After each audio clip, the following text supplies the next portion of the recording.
بسم الله الرحمن الرحیم. شاگرد عزیز، امروز در درس حساب خدا ادامه میدیم و قسمت چهارم درس حساب خدا و میریم راجع به نامهای ساینسی و ارائه علمی اعداد گپ میزنیم. خب با کتاب آشناستین، انشالله شما کوشش کنین پیشکی این مباحث بخونین و بعد از او ما و شما یک جای موازی پیش بریم. خب شما اکثرا در ریاضیات و یا در مضمون فیزیک با نامهای مثل سانتی، کیلو، مگا و غیره آشنا هستین. اصلا چی رقم است؟ امی اعداد چرا امی سیستم ها وجود داره و چی خاطر و چرا ما از یا استفاده میکنیم؟ بیان که یک جدول رسم کنیم و همین نامگذاری ها را ما و شما به اساس امی جدول یاد بگیریم.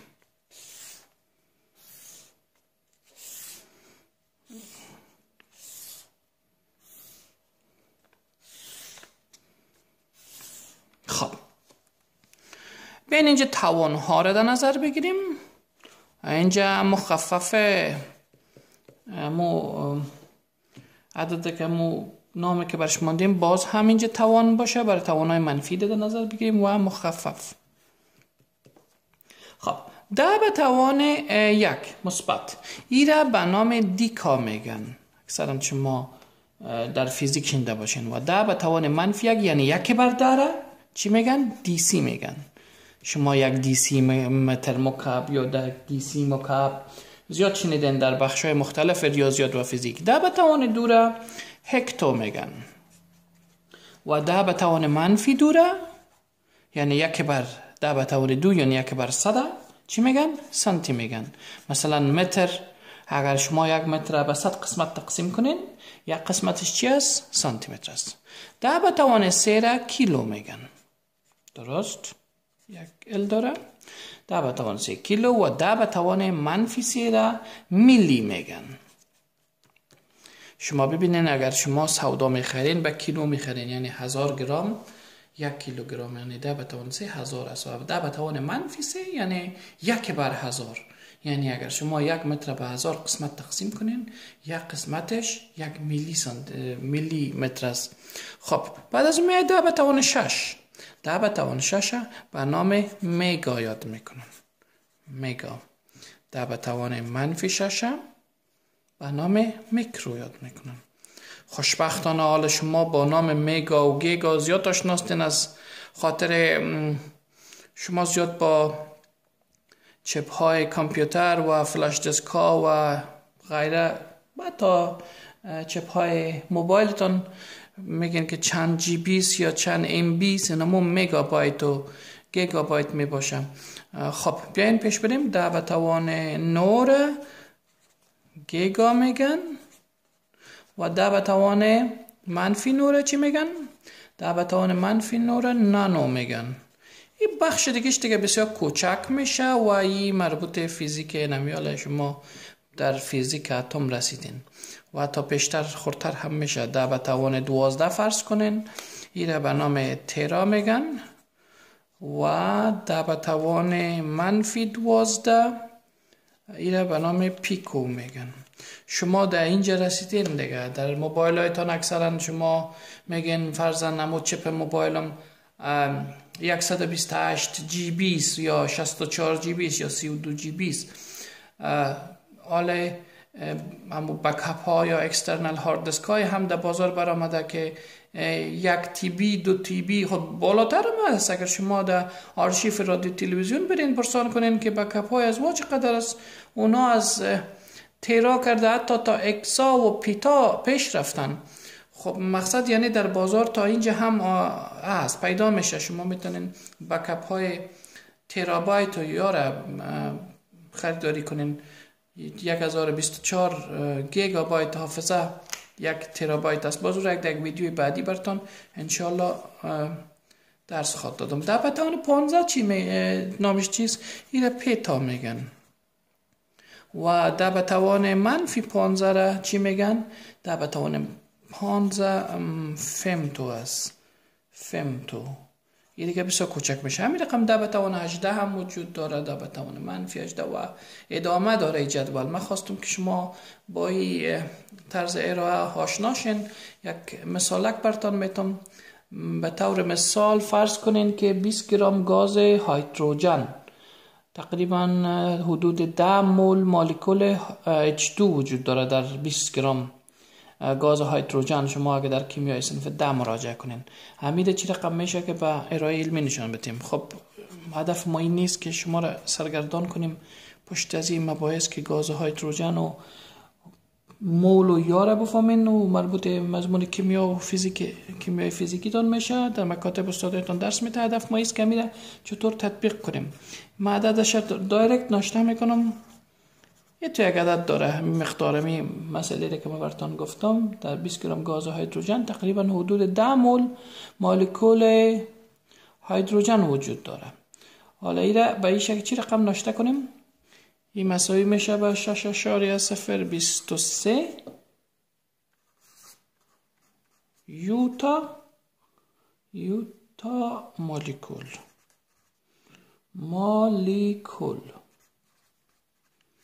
خب اینجا یوتا رو شما پیدا کنه نمیتونین. بعد از فمتو اتو رو باید ناشته میکردیم و بعد از اتو زبتو و بعد از زبتو یوکتو میامد. یوکتو بله. خب اگر شما و اینجا طرف مثبتش پیتا بیان که می کتاب رسد ببینیم.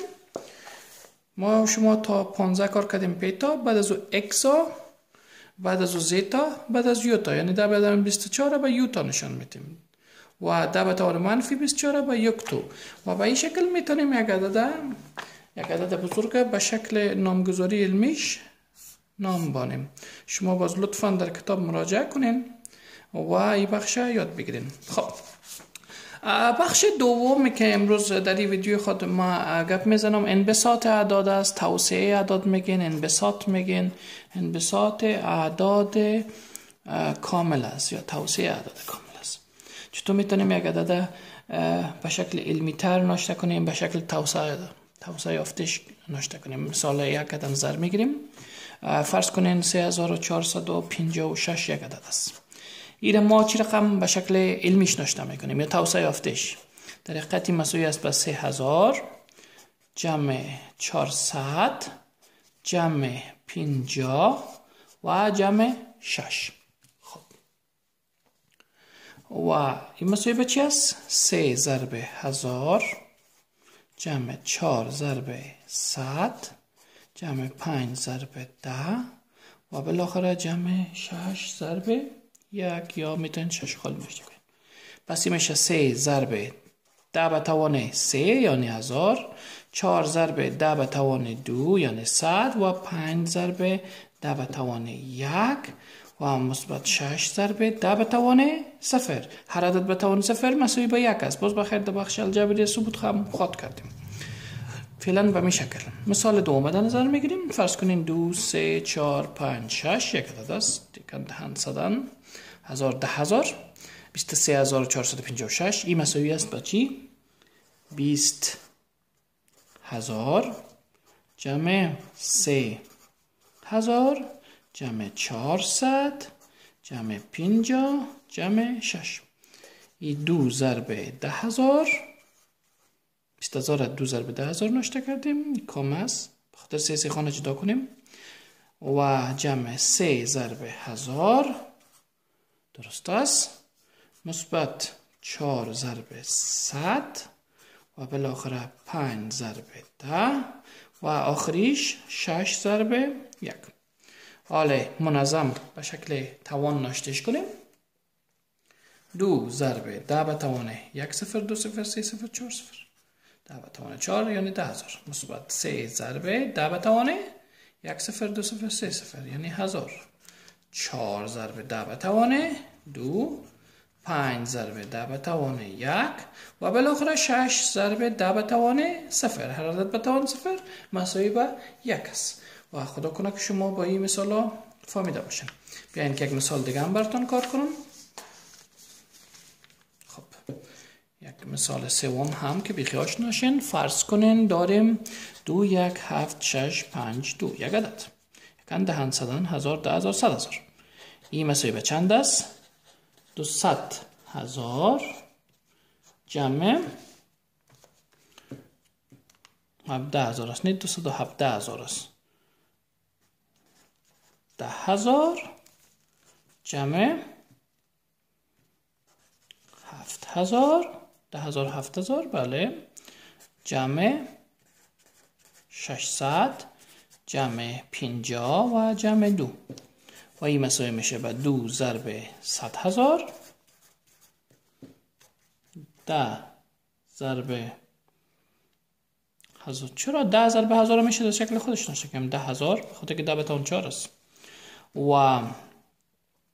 این دوتا رو میتونیم پالو با پالو هم نشته کنیم مثبت. خیر 7 ضرب 1000 باشه به این شکل، مثبت 6 ضرب 100 5 ضرب 10 و بالاخره 2 ضرب 1 و این مساوی میشه به 2 ضرب 100,000. چی رقم نشته میکنیم 10 به توان 5 10,000 10 به توان 4 مثبت 7 ضرب 10 به توان 3 مثبت 6 ضرب 10 به توان 2 و بالاخره 5 ضرب 10 به توان 1 و بالاخره در آخر 2 ضرب 10 به توان 0 و به این شکل تانستیم که این اعداد به شکل انبساط منبسطش نشته کنیم.